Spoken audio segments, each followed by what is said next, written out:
நம்ம மக்கள் ரொம்ப எளிதாக பயணம் செய்கிறதுக்கும் ரொம்ப குறைந்த செலவில் பயணம் செய்கிறதுக்கும் இந்த ரேப்பிட்டோ, ஓலா, ஊபர் இது மூணுமே என்றைக்கு காரை விட்டுட்டு ஆட்டோக்கு வந்தாங்களோ அன்றைக்கி ஆட்டோ ஸ்டாண்ட் அழிஞ்சிடுச்சு.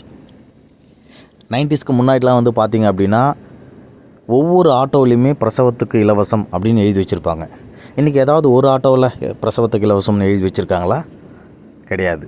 அழிஞ்சது ஆட்டோ ஸ்டாண்டு மட்டும் இல்லை, ஆட்டோக்காரங்களுடைய மனிதாபிமானமும் நல்ல மனசும் தான். ஏன் அப்படின்னா, ஒரு 2 நாளைக்கு முன்னாடி என்னுடைய நண்பன் சென்னையில் ஆட்டோ ஓட்டிக்கிட்டு இருக்கான். ஒரு நைட்டு 10:30 மணி இருக்கும். 10:30 மணி இருக்கும். வேலையை முடிச்சுட்டு வீட்டுக்கு போயிட்டுருக்கான். போகும்போது கேஸ் போட்டு போனோம். கேகே நகரில் கேஸ் இருக்குது. கேஸ் போட்டுட்டு வீட்டுக்கு போனோம் மதுரவாயில். ஸோ இப்போ போகிற வழியில் கேகே நகருக்கு முன்னாடியே வந்து எம்ஜிஆர் நகர்கிட்ட வந்து அவனுக்கு ஒரு பிரச்சனை நடக்குது. இன்னொரு ஆட்டோவில் ஒரு 3 பேர் 4 பேர் வந்து கஞ்சா அடிச்சுட்டு அவனை வந்து வழி மடக்கி அவங்ககிட்ட இருக்க இந்த உடைமைகளையும் அவங்ககிட்ட இருந்த பணத்தையும் பறிக்கிறதுக்கு முயற்சி செய்கிறாங்க. அப்போ அவன் என்ன பண்ணுறான்னா எல்லாத்தையுமே எடுத்து அவனுடைய பாக்கெட்டில் வச்சுக்கிட்டு அவன் அங்கேருந்து தப்பிக்கிறதுக்காக போகிறான். முடியல, மடக்கிட்டாங்க. ஸோ அப்போ பக்கத்தில் இருந்த இன்னொரு ஆட்டோக்கார்கிட்ட உதவி கேட்குறான். என்ன இந்த மாதிரி ஒரு பிரச்சனை ஆகிடுச்சு, இப்போ நான் என் பாக்கெட்லேருந்து ஃபோன் எடுத்து நான் காதில் வச்சேன்னா அதை புடிங்கின்னு போகிறதுக்கு நிறைய வாய்ப்பு இருக்குது. அதனால் நீங்கள் வந்து எனக்கு வந்து ஒரு 100க்கு ஃபோன் பண்ணி போலீஸை வர வைங்க அப்படின்னு சொல்லி கேட்குறான். இவன் உதவி கேட்குறான். அதுக்குள்ளே அங்கே பிரச்சனை போயிட்டே இருக்குது. இவனும் அங்கே பேசுகிறான். இந்த ஆட்டோக்கார் என்ன தெரியுமா சொன்னார்?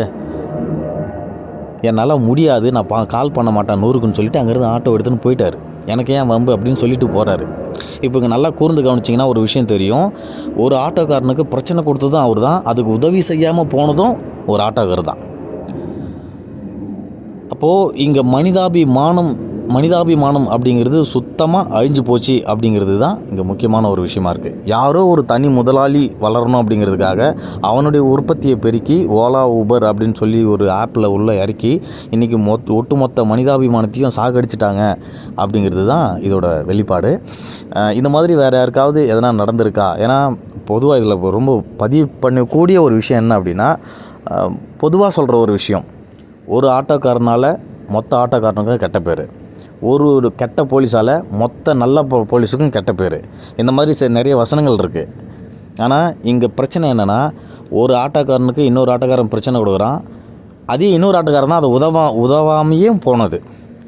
இதை எப்படி சொல்கிறதுன்னு எனக்கு தெரியல. உங்களுக்கு என்ன தோணுதுன்றதை எனக்கு கமெண்ட் பாக்ஸில் கமெண்ட் பண்ணுங்கள். நன்றி, வணக்கம்.